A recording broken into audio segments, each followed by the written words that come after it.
Coucou, me revoilà toujours en ce mardi 7 mars 2023. Je fais attention au niveau de l'année. Oui, par rapport vis-à-vis de ce que je vous ai partagé tout à l'heure, comme je le dis tout le temps, j'aime bien apporter des preuves.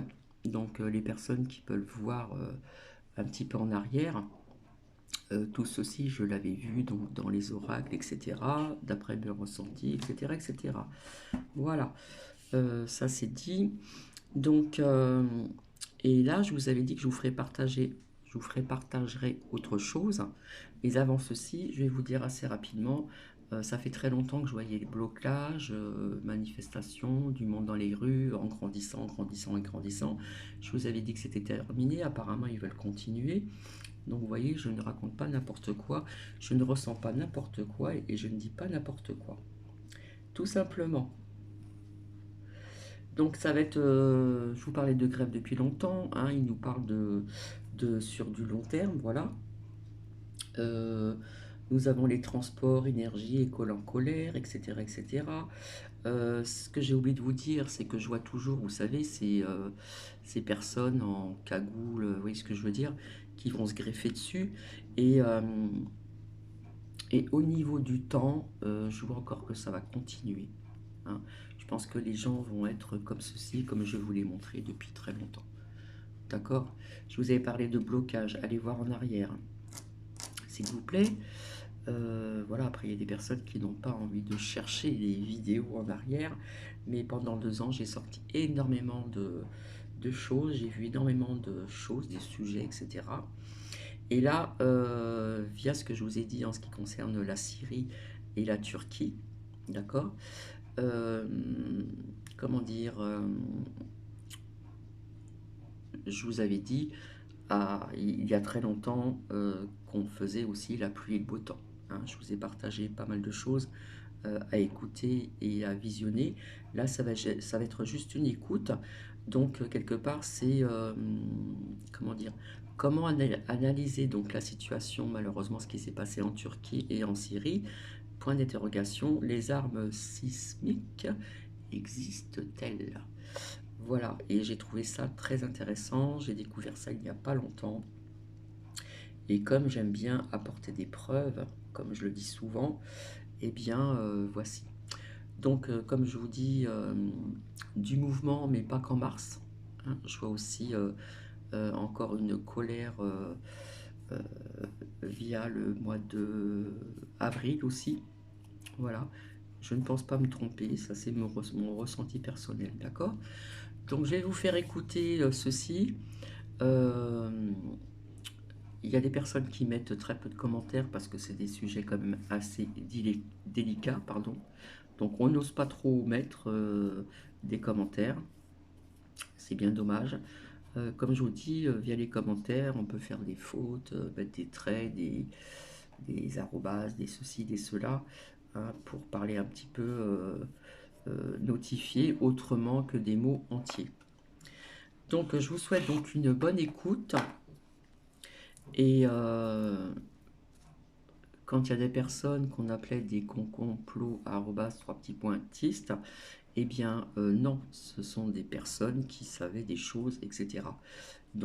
Ceci existe depuis très longtemps, hein, ce n'est pas... voilà. Je vous souhaite bonne écoute. Alors peut-être que j'ai encore oublié de dire quelque chose. Euh, mais de toute façon, euh, au niveau des transports, énergie, école en colère, etc., ça va être sur du long terme, ils l'ont bien dit, donc ça va se faire, comme je l'avais dit, en grandissant, que ce n'était pas terminé. Je parlais de grève depuis très très longtemps, euh, voilà, sur divers, etc.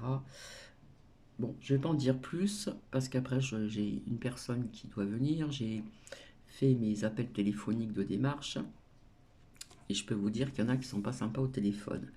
Bref, comment analyser donc la situation en Turquie et en Syrie? Point d'interrogation.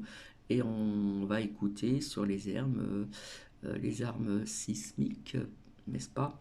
Existent-elles? On sait très bien qu'il y a du vrai, du naturel, hein, puisque la Terre bouge, etc. Mais comme je vous ai dit depuis plus d'un an, hein, on fait la pluie et le beau temps. C'est ma façon de parler, etc. Allez, je vous souhaite bonne écoute. Voilà. Alors, hop. Est-ce que ça va marcher? Mais jamais ouverte, décortiquée, comprise. Le philosophe français Alexis Haupt a appelé cela la complot-foutaise ou le complot-sophisme, c'est-à-dire l'art d'appeler quelqu'un avec qui vous n'êtes pas d'accord un complotiste, exactement de la même façon que l'Union soviétique appelait quelqu'un avec qui elle n'était pas d'accord un bourgeois. C'était simple. Si vous n'étiez pas d'accord avec les dispositions du plan quinquennal, vous étiez un bourgeois. Et c'était évidemment le dernier arrêt avant le goulag. Si vous n'êtes pas d'accord avec le gouvernement, ou si vous n'êtes pas d'accord avec l'industrie pharmaceutique, si vous n'êtes pas d'accord avec le complexe militaro-industriel, eh bien vous êtes complotiste. Allez-y, Et c'est pas le là-bas. dernier arrêt, évidemment, avant le goulag intellectuel, c'est-à-dire la character assassination, c'est-à-dire aussi les attaques systématiques sur votre nom pour détruire votre réputation. Tout dernièrement, Juan Branco l'a abondamment vécu puisque une équipe de Margoulin est allée le salir sur Wikipédia d'une façon absolument organisée, laquelle Wikipédia d'ailleurs a bien révélé par des audits de l'IRS, le fisc américain, qu'elle était en lien étroit avec George Soros, une des personnes les plus sulfureuses sur Terre. Si vous êtes propriétaire d'une... Les médias mainstream n'aiment pas trop dénoncer néanmoins parce que son carnet d'adresses est bien rempli. Eh bien, isme, complotisme. Ça me fait penser que dans l'histoire de l'humanité, il y a eu des termes qui étaient censés être négatifs et qui sont devenus positifs très rapidement. Le premier grand isme auquel on pense dans cela, c'est l'impressionnisme. Impressionnisme était une insulte. Un peintre impressionniste était un peintre qui avait été accablé par ses pairs académiques, universitaires, à la fin du 19e siècle, et qui se sont regroupés dans un salon. Il y a eu notamment le salon des refusés avec Manet, et petit à petit, les impressionnistes ont embrassé cette insulte jusqu'à en faire le témoin le plus glorieux de leur art. Et aujourd'hui, les toiles impressionnistes sont parmi les plus chères, donc les plus estimées par le marché au monde. L'art gothique, c'était une insulte là aussi. Et je déplore qu'en France on l'appelle l'art gothique alors qu'en fait c'est un art français. Ce terme a été inventé à la Renaissance pour critiquer son aspect flamboyant, excessif, en contradiction avec la simplicité grecque. En particulier, à la fin du XVIIIe siècle et au début du XIXe siècle, l'art gothique était considéré comme le plus moche et très peu de temps après, il va être considéré comme le plus beau, avec sa renaissance gothique à travers tout le 19e siècle, qui va donner le Parlement britannique, mais aussi le Tower Bridge, et qui va donner Notre-Dame de Paris, avec Victor Hugo. Victor Hugo était un grand admirateur de cet art gothique. Mais du temps de Napoléon, pendant son sacre, eh bien, il fera entourer Notre-Dame de Paris d'un décor en carton-pâte et en bois pour la faire ressembler à un temple grec, ce qui ne manquera pas d'ailleurs d'exaspérer le pape, puisqu'on transformait une cathédrale en temple païen. Impressionnisme, c'était une insulte, c'est devenu un compliment, et même quelque chose d'infiniment précieux. Art gothique, c'était une insulte, c'est devenu aujourd'hui le nom régulier des splendeurs qui ont été construites au Haut Moyen-Âge. Et vous avez plein d'autres cas comme ça. Les Daft Punk. Daft Punk, c'était l'insulte d'un critique qui avait appelé leur musique du Daft Punk. Ils se sont dit, mais c'est génial ce nom, on va le garder. Et ils sont devenus multimillionnaires et multiples disques de diamants avec ce nom qui était une insulte, mais qui, en étant embrassé par eux, est devenu un compliment. Enfin, on a Big Bang. Big Bang, c'était un nom développé pour moquer l'abbé Lemaître dont la théorie s'appelait plutôt celle de l'atome primitif, l'idée que l'univers put partir d'un point. Et cet atome primitif, évidemment, était une formulation très noble de son idée. Fred Hoyle, qui était tout à fait contre cette théorie, l'a appelée le Big Bang pour la ridiculiser. Il ne se rendait pas compte que ce faisant, il allait au contraire la populariser avec un nom simple et facile à reprendre dans la presse, et qu'aujourd'hui, cette théorie dominante en cosmologie porte ce nom qui était une insulte. Art gothique, impressionnisme, Daft Punk, Big Bang, complotisme. Et oui, les complotistes ont eu tellement raison que ce terme, qui a été inventé pour les décrédibiliser, est en train de devenir un terme noble. Et c'est ça qui est tout à fait intéressant. Rappelons d'ailleurs d'où vient ce terme. Certes, il n'a pas été inventé pour décrédibiliser les tenants d'une théorie alternative à la mort du président Kennedy. Et quand je dis alternative, je parle bien d'une théorie alternative à celle de la commission Warren, dont on sait qu'elle avait tort tout du long. Il est exact que le mot complotiste n'a pas été inventé pour cette commission. Mais c'est mentir que de s'arrêter là pour décrédibiliser quelqu'un qui vous citerait cette anecdote partiellement vraie. Le mot complotiste a bien été popularisé à cette époque. C'est-à-dire qu'en effet, le FBI et la CIA sont intervenus pour populariser ce terme conspiracy theorist, pour décrédibiliser les véritables chercheurs de vérité qui voulaient connaître le fond de l'assassinat du président Kennedy. Et ce fond aujourd'hui est tellement ouvert que même Martin Scorsese en parle tout à fait librement dans son film à succès pour Netflix, The Irishman, où on a le personnage de Joe Pesci, Russell Bufalino, qui vous dit clairement, écoutez, ils sont capables d'assassiner un président, alors bien entendu qu'ils peuvent assassiner un président de syndicat. Et aujourd'hui, on sait bien que Kennedy s'était attiré les foudres du complexe militaro-industriel, qu'il était contre la guerre au Vietnam et sa prolongation, et que l'échec de la baie des cochons, ajouté au fait qu'il voulait réformer le système de la réserve fédérale et qu'il était catholique, tout dernier point, qu'il s'était aussi mis la mafia à dos, lui avait fait un certain nombre d'ennemis qui avaient pu en effet comploter contre lui. D'ailleurs, aux États-Unis, il existe bien entendu une loi anti-complot, donc il ne faut pas croire que les complots ont cessé d'exister juste parce qu'il y a eu cette mode de la complot-foutaise si bien décrite par Alexis Haupt, à savoir conspiracy.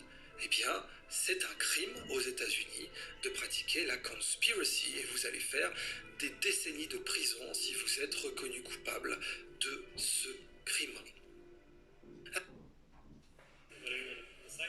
Alors, méfiez-vous des gens qui voudraient interdire votre pensée, qui voudraient la confiner. Nous vivons dans une civilisation de l'enfermement. On a essayé d'enfermer vos corps depuis le début de l'année 2020, avec des confinements, comme on les a appelés, et qui en réalité étaient des quarantaines sans aucune justification scientifique, qui ont détruit l'économie, en particulier française, et justifié que cette économie soit endettée de 1000 milliards d'euros possibles, alors que les Français sont dans la rue pour un déficit des retraites qui ne peut en aucun cas être supérieur à 40 milliards, eh bien, ces 1000 milliards ont été justifiés par des enfermements arbitraires et dictatoriaux du corps de populations entières. Et après avoir enfermé vos corps, on voudrait enfermer vos esprits. Et enfermer vos esprits, bien sûr, c'est mettre des panneaux de circulation, des stops. Non, ne va pas dans cette direction, ce serait complotiste. Non, ne pense pas comme cela. Non, fact-checking. On va vous mettre un feu tricolore avec du vert, de l'orange ou du rouge. L'orange serait le trompeur et le rouge serait faux. Mais nous savons bien à quel point les fact-checkers ont menti encore et encore à leur population en leur disant le contraire de la vérité. On pourrait passer une liste interminable de ces mensonges, mais on pourrait s'arrêter ne serait-ce que au fait que les fact-checkers avaient appelé complotiste le fait que le virus put sortir du laboratoire de Wuhan, ce qui est aujourd'hui l'évidence la plus absolue, comme ils avaient appelé complotiste bien sûr la simple recherche des fameux passifs judiciaires gravissimes de Pfizer et la démonstration absolue de ce que Pfizer n'a absolument pas cure de la vie humaine, a du sang sur les mains, notamment en Afrique, et est une entreprise qui a truqué ses données et à qui on ne peut pas faire confiance. Mais rappelez-vous, il était complotiste en 2003 et déjà tout un tas de pseudo-philosophes de plateau essayaient d'enfermer votre esprit avec leurs arguments d'autorité et leurs beaufries matinées d'amour de l'argent, en vous disant que, bien entendu, s'opposer à la version mensongère de Colin Powell aux Nations Unies était complotiste. Pareil quand vous alliez envisager que la guerre en Irak fut justifiée par le pétrole, mon Dieu. Or, au début, les Américains voulaient l'appeler Operation Iraqi Liberation, mais ils avaient oublié que l'acronyme aurait fait OIL, alors c'est devenu Operation Iraqi Freedom. Ça faisait OIF, c'était mieux.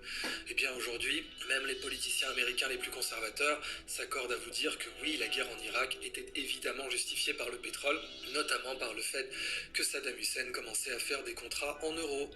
C'était complotiste, aujourd'hui c'est la simple vérité reconnue des faits. Alors, je ne suis pas là pour vous donner du prêt-à-penser, je ne suis pas là pour vous dire ce qui est la vérité absolue et indiscutable des événements géologiques qui ont secoué la Turquie et la Syrie. Mais je suis là pour vous donner un message simple: ne laissez personne confiner votre pensée, ne laissez personne vous enfermer avec des feux rouges pour vous faire culpabiliser.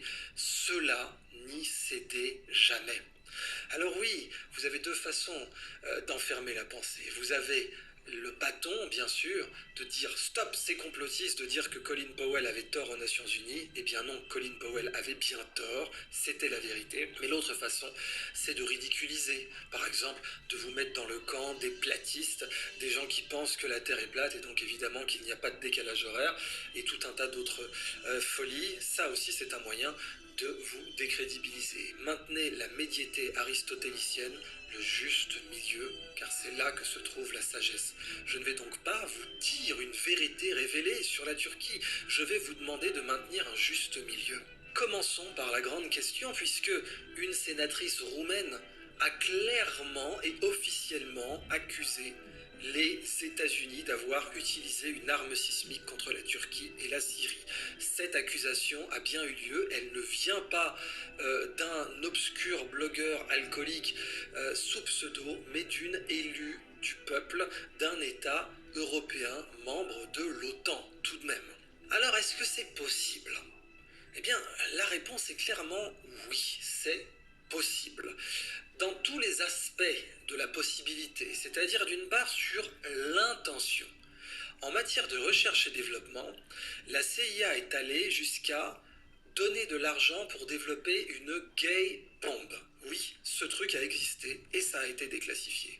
La gay bomb, c'était un projet de faire une bombe à phéromones. On aurait aspergé des casernes de phéromones pour que les mâles copulent entre eux. Et évidemment, dans des pays arabes un poil conservateurs, ça leur est mal foutu ce genre d'affaires.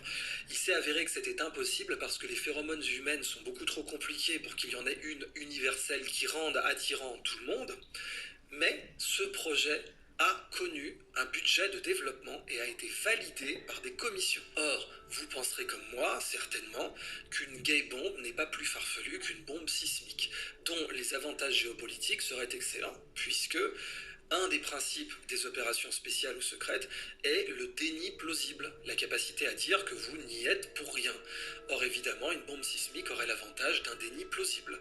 D'ailleurs, des journaux néo-zélandais avaient déclassifié, publié des données déclassifiées ou des rapports déclassifiés qui disaient que des bombes à tsunami, par exemple, étaient tout à fait possibles. Par ailleurs, on sait que les manipulations climatiques sont possibles. D'ailleurs, pendant les défilés de la victoire sur la place rouge aux plus grandes heures de l'Union soviétique, on pratiquait déjà officiellement le cloud seeding, c'est-à-dire qu'on faisait pleuvoir les nuages avoisinants pour être sûr d'avoir du ciel bleu. Et cela avait été rapporté par tout un tas de journaux de vulgarisation scientifique. Donc c'est quelque chose de tout à fait admis. D'ailleurs, si vous allez sur Google Patents, les bases de données des brevets, vous trouverez tout un tas de références au cloud seeding et à la capacité de faire pleuvoir des nuages en amont, ce qui pourrait être un acte de guerre dans certains cas, puisque vous pourriez assécher des zones entières.